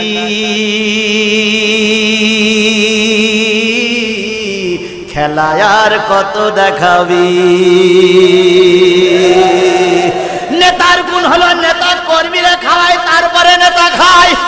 আর আমাদের নেতার গুণ হচ্ছে আমি আগে খাবো, থাকলি খাবি, না থাকলি বাড়ি যাবি। পার্থক্য এখানে। অনুষ্ঠান হচ্ছে, 5000 প্যাকেট বিরিয়ানি করা হলো। ও আল্লাহ, 3000 লোক, 5000 বিরিয়ানি করা হয়েছিল প্যাকেট। 3000 লোকের ভিতরে 2000 পেলে 1000 পাইনি, তাহলে আর বিরিয়ানি গেল কই? নেতার বাড়ি দিয়ে দেখা গেল ডেগের পরে ডেগ অপেক্ষা করতেছে। এই হলো নেতা, শুধু খাওয়ার নেতা। আর আমার নবী, ভালো করে শোনো, 39 জনের খাওয়া হয়ে গেল। আবু হুরায়রাকে বলেন, আবু হুরায়রা তুই পান করো। আবু হুরায়রা এবার পান করলেন। আবু হুরায়রা পান করার পর একটু মনে ইতস্তত করতেছিল, সব যদি খাই তাহলে নবী খাবে কি? সবাই তো খাওয়া শেষ, নবীর তো এখনো বাকি আছে। সব যদি খাই আমার নবী উপবাস থাকবে। তাই আর সবটুকু না খেয়ে একটু রেখে দিলেন। ইয়া রাসূলুল্লাহ দরবারে হাজির। হুজুর বললেন, আবার খাও। আবু হুরায়রা আবার পান করলেন। আবার পান করার পরে নবীজির কাছে দিলেন। নবীজি বলেন, আবু হুরায়রা আবার পান করো। আবু হুরায়রা আবার পান করে নবীজির কাছে দিলেন। এবার বললেন, আবু হুরায়রা, সন্দেহ করতেছিলে এত লোকের হবে কি হবে না, এবার তুমি আবার পান করো। আবু হুরায়রা দাঁড়ায় বলেন, ইয়া রাসূলুল্লাহ, আল্লাহর কসম, যেই নবীর নামে কসম কাটে আল্লাহ পাক বলেছেন, সেই নবী এবং আল্লাহর নামে কসম খেয়ে বলতেছি, ইয়া রাসূলুল্লাহ, আমার পেটের ভিতরে আর 1 ইঞ্চি পরিমাণ জায়গা নাই যেখানে আর কিছু দুধ ঢুকানো যায়। আবু হুরায়রা বলেন, বাকি দুধটুকু রাসূল খেয়ে আমার মাথায় হাত বুলায়ে বলেন, আবু হুরায়রা, নিরাশ হও না, অল্প জিনিস আল্লাহ পাক বরকত দিতে পারে। ও মুসলমান, ইনি ছিলেন আমার নবী, আপনার নবী। সুতরাং আমার নবী, আপনার নবীর আদর্শ গ্রহণ করে যদি আমি চলি, আমার সমাজে কোনো মানুষ না খেয়ে বিছানায় ঘুমাতে যাবে না। আগের সমাজে একটা মিছিল ছিল, আগের সমাজে একটা স্লোগান ছিল, আমি খাবো তুমি খাবা না, তা হবে না, তা হবে না। আমি খাবো তুমি খাবা না, তা হবে না, তা হবে না। এই জন্য রাসূলের সাহাবীদেরকে বলা হলো, গোশে একটু ঝোল বেশি করে দিও, যাতে করে পাশের লোকের দেওয়া যায়। আর এখন স্লোগান হয়েছে, তুমি খাবা আমি খাবো না, তা হবে না, তা হবে না। আমি আগে খাবো, তারপরে তুমি খাবা, থাকলি খাবা, না থাকলে উপবাস হয়ে বাড়ি যাবা। কিন্তু আমি নেতা, আমার 4 প্যাকেট হইল না কেন? এই নেতা রসুল নেতা কখনো এক হয় না। আমার ভাইরা, সুতরাং আজকের আদর্শ থেকে শিক্ষা নিতে হবে। রসুল যে আদর্শ নিয়ে আসছিলেন, রসুল যে তরিকা নিয়ে আসছিলেন, জীবন যাবে সেই তরিকার থেকে আমরা দূরে সরে যাব না। রসুল নিয়ে আসছিলেন কোরআন, রসুল নিয়ে আসছিলেন হাদিস। যতদিন বেঁচে আছি কোরআন হাদিস মেনে চলবো। কোরআন হাদিসের বিপক্ষে যারা তাদের সঙ্গে আমরা থাকবো। আল্লাহ পাক এই নিয়তের পর আমাদের কবুল করুক, সকলে বলুন আমিন। রাসূল সাল্লাল্লাহু আলাইহি সাল্লাম মদিনার একটা এস্টাবলিশড প্রেসিডেন্ট হয়ে গেছে। গোটা দেশে গোটা পৃথিবীর মানুষ শুনেছে রসুল ক্ষমতায়, রসুল পাওয়ারে, রসুল পাওয়ারে রসুল মদিনার মসজিদ তৈরি করে দিয়েছেন। এখন মদিনার মসজিদে যারা আছে তারা চেষ্টা করে কেউ কারোর সঙ্গে ব্যথার কথা বলবে না, কিন্তু একজন আরেকজনের ব্যথার কথা শুনে খোঁজ খবর নেয়। এমত অবস্থায় জোহরের নামাজ হয়ে গেল মদিনার মসজিদে। সবাই বাড়ি ফিরল। আবু বকর সিদ্দিক রাদিয়াল্লাহু তাআলা আনহু, রাসূলের প্রথম খলিফা, প্রথম পূর্ণাঙ্গ বয়স্ক একজন কালেমা পড়া মুসলমান, তিনি ঘরেতে দিয়ে দেখে কিছুই নাই, খাওয়ার মতন কিছু নাই। আবু বকর সিদ্দিক রাদিয়াল্লাহু তাআলা চিন্তা করলেন, মদিনার মসজিদে যেই পড়ি থাকি, হয়তো কেউ মদিনার মসজিদে আসবে, আমার খোঁজ খবর নেবে, দুপুরবেলা হয়তো কেউ মেহমান হিসেবে আমাকে ডেকে নিয়ে যাবে। আবু বকর সিদ্দিক রাদিয়াল্লাহু তাআলা মদিনার মসজিদে এসে বললেন, হযরত তোমার অনেকক্ষণ ঘরের ভিতরে না খাওয়া। ওমর চিন্তা করলেন মদিনার মসজিদে যাই, হয়তো কারোর মেহমান হয়ে যাব। হযরত ওমর মদিনার মসজিদে এসে দেখে আবু বকর কাটা কবুতরের মতন গড়াগড়ি খায়। হযরত ওমর এসে দাঁড়ায় বললেন, আবু বকর দুপুরবেলা বিশ্রামের পালা মসজিদে কেন? আবু বকর পেটের কাপড়টা উঁচু করে দিয়ে বলতেছে, ওমর রে, মদিনায় মক্কায় থাকা অবস্থায় হাজার হাজার টাকার মালিক ছিলাম, লক্ষ টাকার মালিক ছিলাম। কালেমা পড়ার পরে এমন দুদিন এসেছে খাবার নাই, মক্কার মদিনার মসজিদে পড়ে আছি। তুমি ওমর মদিনার মসজিদে আসলে কেন? ওমর বলতেছে, ভাই আপনারও যে দশা আমারও সেই দশা, আপনিও না খাওয়া আমিও।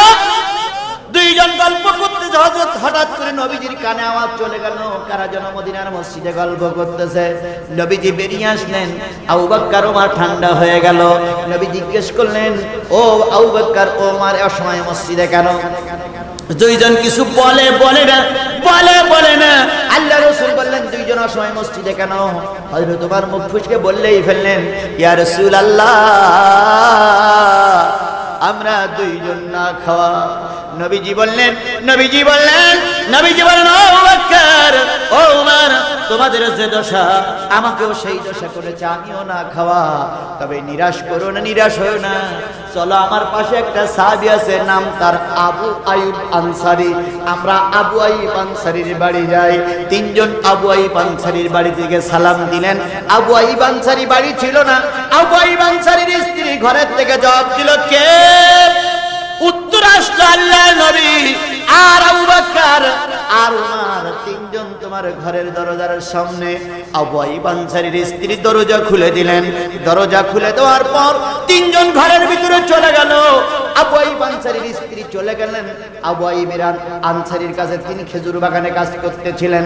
তার কাছে যেয়ে বলতেছে, পৃথিবীর সর্বশ্রেষ্ঠ তিনজন মেহমান আমার বাড়িতে।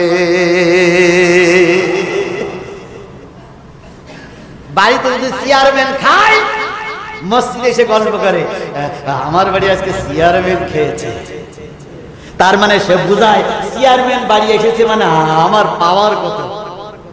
থানার ওসি সাহেব যদি বাড়িতে দাওয়াত খেয়ে যায়, পরের দিন চার দোকানে বসে গল্প করে, আমার চিনিস, ওসি সাহেব কিন্তু আজকে মুরগি দিয়ে আমার বাড়ি খেয়ে গেছে। তার মানে বোঝায় যে আমার পাওয়ার কত, আমার বাড়ি ওসি সাহেব আসে, কিন্তু একবারও তুমি কথা জোর করে বলতে পারলে না যে আমার বাড়ি আল্লাহর ওলি এসে খেয়ে গেছে। এ কথা বলতে পারলে না, এ কথা জোর করে বলতে পারো না যে আমার বাড়ি খানকি সাহেব আসে, আমার বাড়ি হেড মুহাদ্দিস আসে, আমার বাড়ি আলেম আসে, আমার বাড়ি তারেক কোরআন আসে, আমার বাড়ি আমির হামজা আসে। এ কথা তুমি বলতে পারো না, কারণ তুমি তো আলেমের বন্ধু না, তুমি তো আলেমের শত্রু।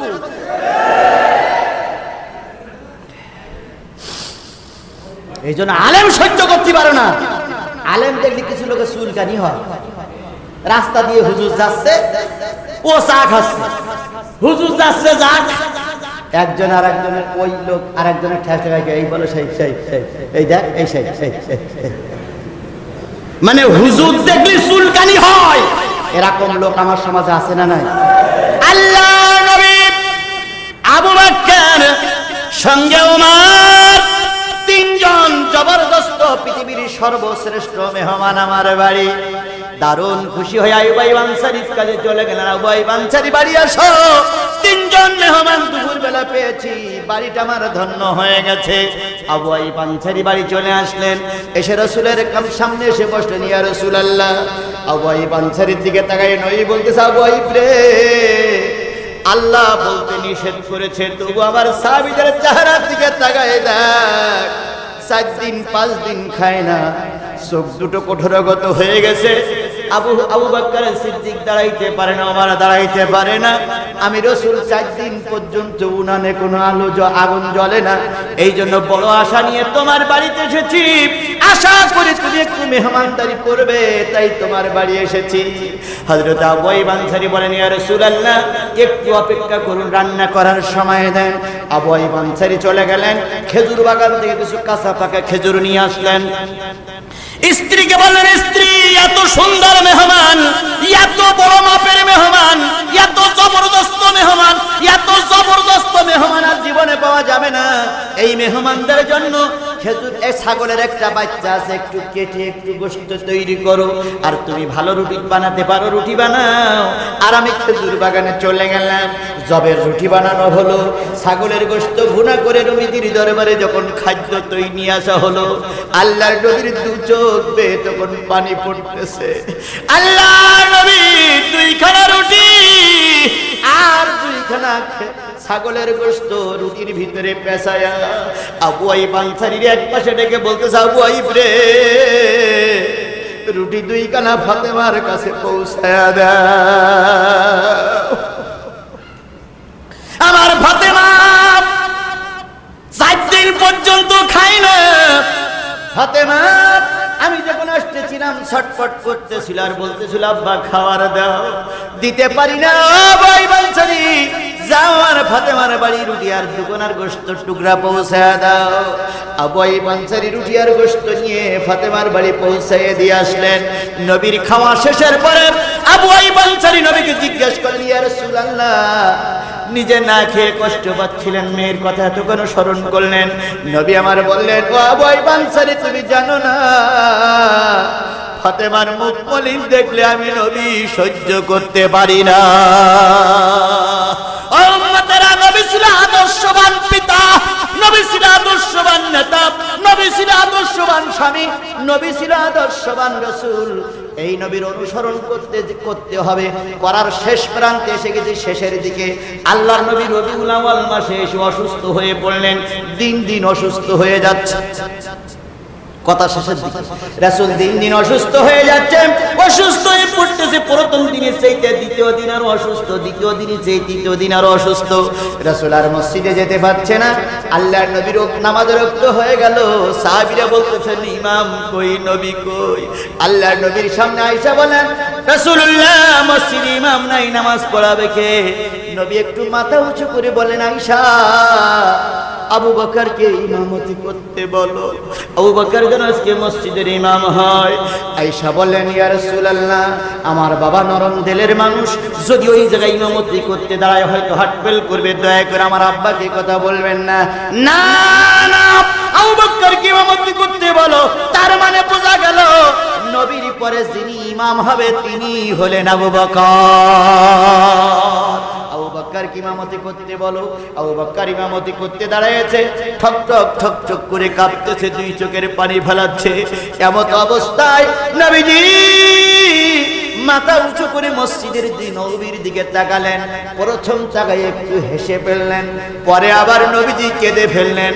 আয়েশা জিজ্ঞেস করি, ইয়া রাসূলুল্লাহ, মদিনার মসজিদের দিকে তাকায় আপনি প্রথম হাসলেন, তারপরে কাঁদলেন কেন?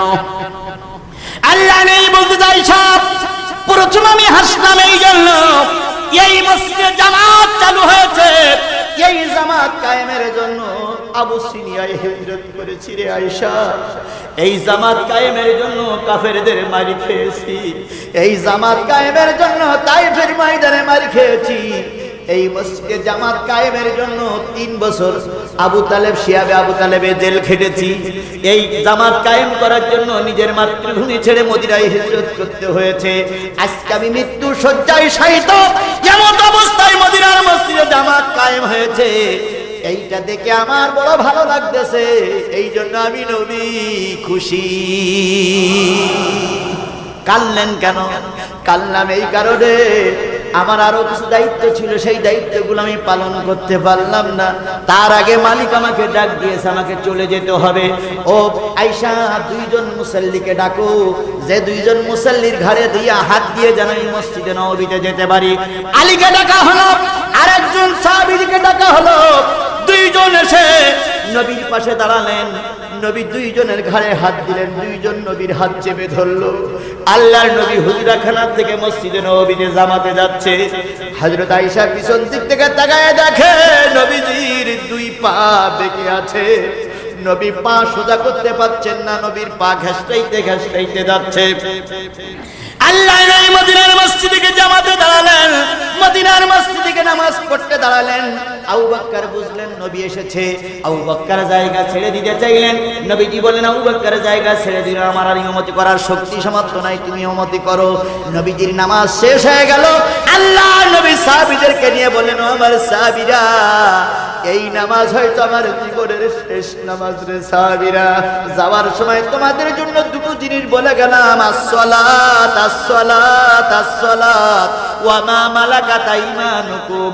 ও আমার সাহাবীরা, যতদিন বেঁচে আছো নামাজ ছেড়ো না, নামাজ ছেড়ো না, নামাজ ছেড়ো না, নামাজ ছেড়ে দিও না।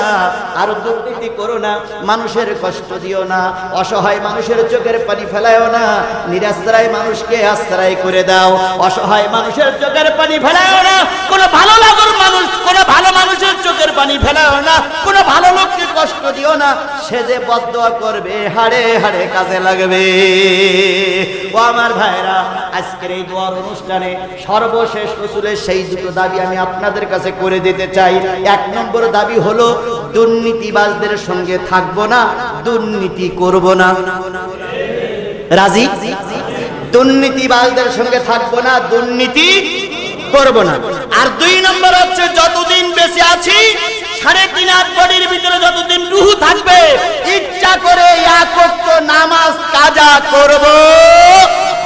এই ওয়াদা কি আপনারা করতে পারবেন যে যতদিন বেঁচে আছি নামাজ কাজা করব না? ওয়াদা করতে পারবেন? কারা কারা ওয়াদা করতে পারবেন? 2 হাত তুলে মালিকের দেখান যে যতদিন বেঁচে আছি নামাজ কাজা করব না। আল্লাহ, আজকের এই সিরাত মাহফিল থেকে আমরা সবাই ওয়াদা করতেছি, আমরা নামাজের পক্ষে থাকব, দিনের পক্ষে থাকব। আল্লাহ, তুমি ওয়াদা আমাদের কবুল করে নাও। মৃত্যুর আগ পর্যন্ত এই ওয়াদার পরে টিকে থাকার তৌফিক দিয়ে দাও।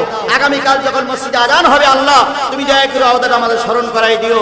আমিন। ওয়া আখিরু দাওয়ানা আনিল হামদুলিল্লাহি রাব্বিল আলামিন। সবাই দাঁড়ায় একটু নবীর বারে সালাম জানাই। ইয়া নবী সালাম আলাইহি ওয়া আলিহি বালালুলা বিকামালিহি কাশাবাত তুজা বিজামালিহি হাসানাত জামিউ খিসালিহি সাল্লু আলাইহি ওয়া আলিহি সাল্লামু ইয়া কওমাল সাল্লু আলা সাদরুল আমিন মুস্তাফা মা জা ইল্লা রাহমাতাল লিল আলামিন।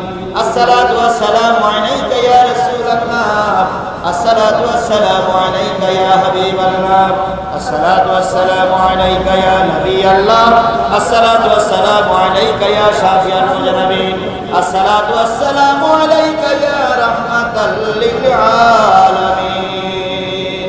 কবর জিয়ারতের নিয়তে সূরা ফাতিহা ইখলাস শরীফ পড়ি সবাই। বিসমিল্লাহির রহমানির রহিম। আসসালামু আলাইকুম ওয়া রাহমাতুল্লাহ। وأنتم سلفنا الحمد لله رب العالمين الرحمن الرحيم مالك يوم الدين إياك نعبد وإياك نستعين بارك على محمد وعلى آل محمد كما باركت على إبراهيم وعلى آل إبراهيم إنك حميد مجيد. أستغفر الله. সবাই বলুন أستغفر الله ربي من كل ذنب وأتوب إليه.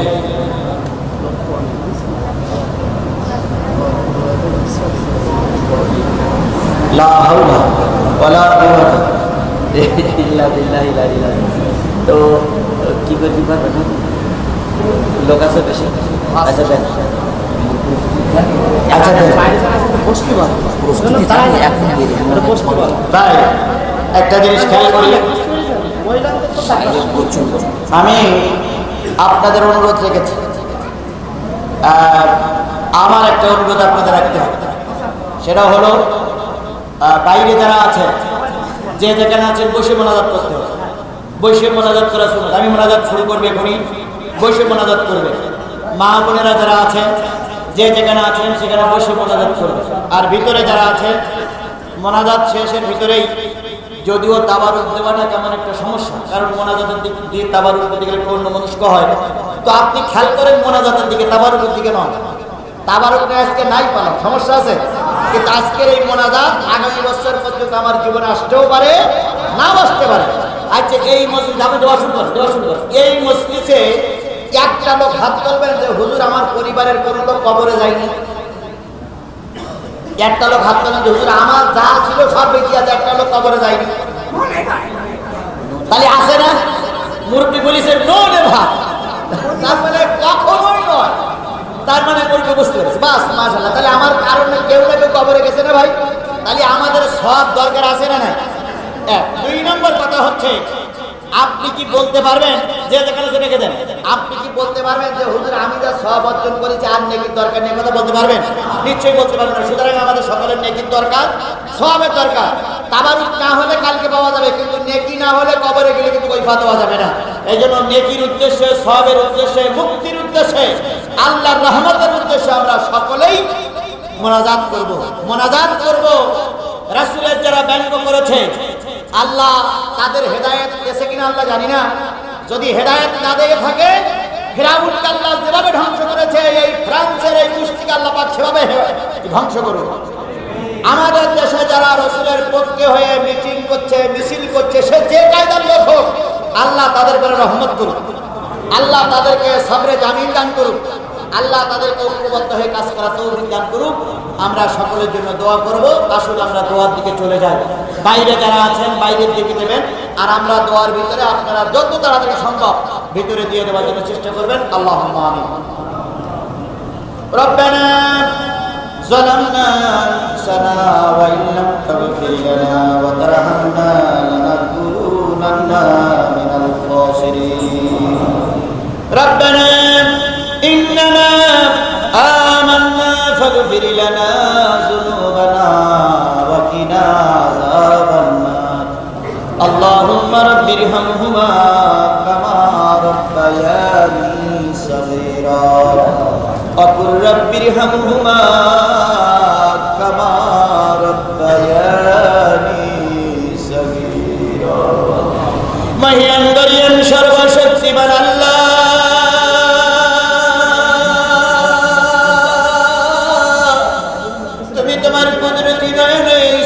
কাবেলার দিকে তাকায় দেখো রে মাওলা। মাগরিবের নামাজের পর থেকে শুরু করে কোরআন হাদিসের আলোচনা চলছে, কখন জানি দেখতে দেখতে ঘড়ির কাঁটা 10টা পার হয়ে অন্যদিকে চলে গেছে।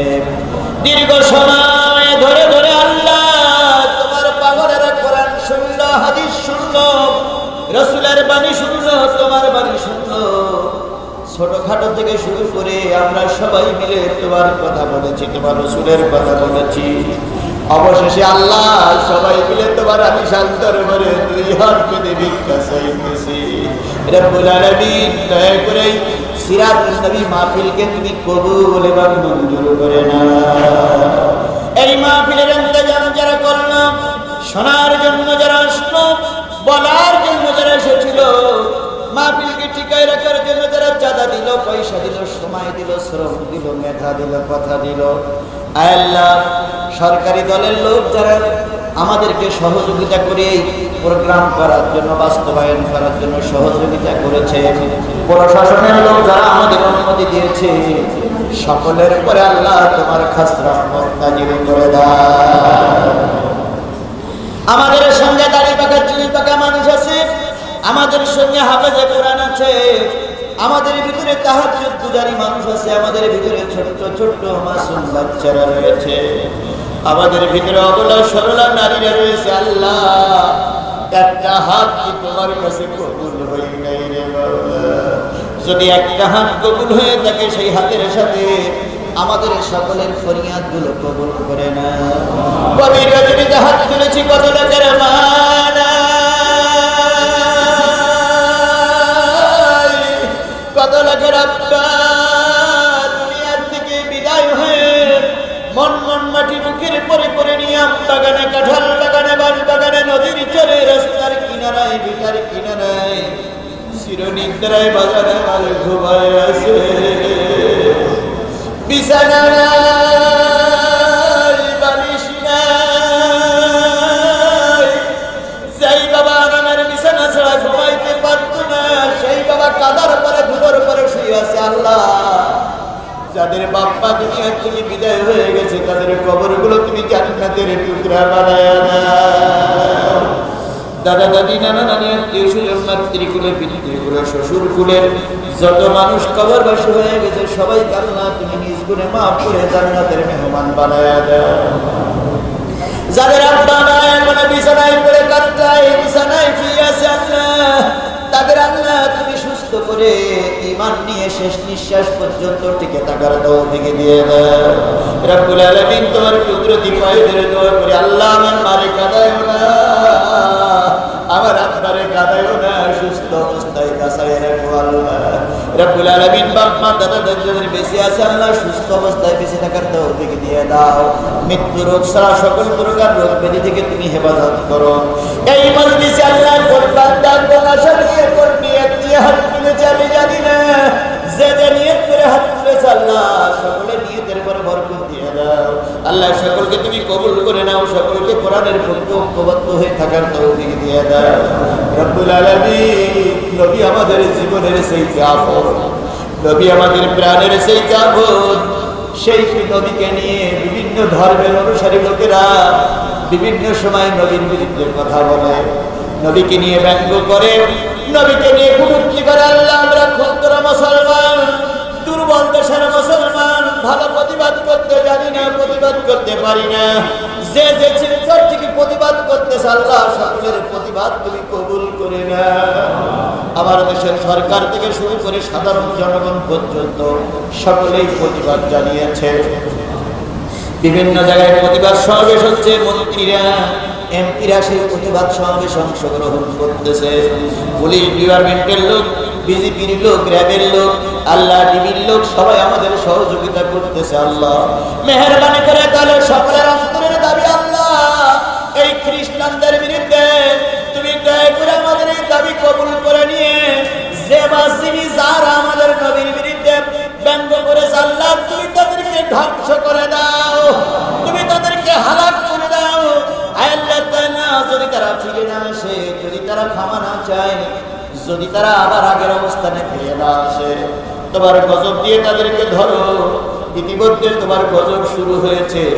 গত পরশু দিনের সংবাদ, পৃথিবীর সবচেয়ে ফ্রান্সে বেশি করোনার রোগী ধরা পড়েছে। তার মানে বোঝা গেল আল্লাহ তোমার গজব সেখানে চলে গেছে। তারা যদি ফিরে না আসে, আল্লাহ তুমি গজব দিয়ে ধ্বংস করে দাও, তা না হলে আল্লাহ রাসূলের বিয়াদবি আমরা সহ্য করতে পারি না। আল্লাহ, আমাদের এই ছোট্ট মুসলিম দেশটাকে তুমি হেফাজত করো, আমাদেরকে তুমি হেফাজত করো, আমাদের সবাইকে মিলেমিশে থাকার তৌফিক দিয়ে দাও। যে যে দল করি না কেন, আল্লাহ এক, রাসূল এক, ধর্ম এক, মসজিদ এক, মসজিদ এক, কোরআন এক, হাদিস এক, এই কথা বুঝে আমাদের সবাইকে ধর্মের পক্ষে থাকার তৌফিক দিয়ে দাও। 2 ঘন্টার বেশি সময় ধরে ধরে তোমার বন্ধুদেরকে রাসূল মহব্বত সম্পর্কে বুঝাইলাম। রাসূলের মহব্বত নিয়ে মসজিদ থেকে বেরিয়ে যাওয়ার সুযোগ দিয়ে দাও, আর 5 ওয়াক্ত নামাজের পাবন্দি করার তৌফিক দিয়ে দাও। আল্লাহ, তুমি দয়া করে আমাদের দোয়াগুলো কবুল করে নাও।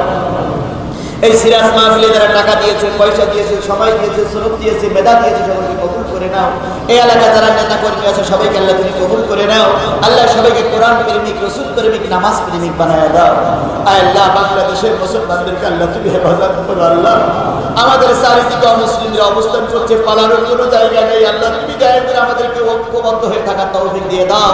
আজকের এই সিরাজ থেকে আমাদের শিক্ষা নেওয়ার তৌফিক দাও। জীবনের যে কদিন আছে রসুলের পক্ষে থাকবো, আল্লাহর পক্ষে থাকবো, যে পক্ষে যাবো না, তুমি দয়া করে আমাদের কবুল করে নাও। যার মনে যে ব্যথা লুকাইগুলো আছে সকলের মনে ব্যথাগুলো তুমি আল্লাহ দূর করে দাও। সকলকে শান্তিতে থাকার তৌফিক দিয়ে দাও। তোমার দোস্তের খাতিরে আল্লাহ আমাদের সকলের দোয়া কবুল করে নাও। আর যদি কোনোদিন ভাইদের সঙ্গে দেখা না হয় আল্লাহ, কিয়ামতের দিন জান্নাতের ভিতরে ছোট্ট একটা জায়গা বানিয়ে দিও আমাদের সবাইকে। আল্লাহ জান্নাতের ঝাড়ুদার বানানো আমাদের দুঃখ নাই, তবু তুমি আমাদের জান্নাতের ভিতরে একটা জায়গা তৈরি করে দিও। সুবহান রাব্বিকা রাব্বিল ইজ্জাতি আম্মা ইয়াসিফুন ওয়া সালামুন আলাল মুরসালিন والحمد لله رب العالمين وجعل آخر كلامنا عند الموت لا إله إلا الله محمد رسول الله. السلام عليكم ورحمة الله.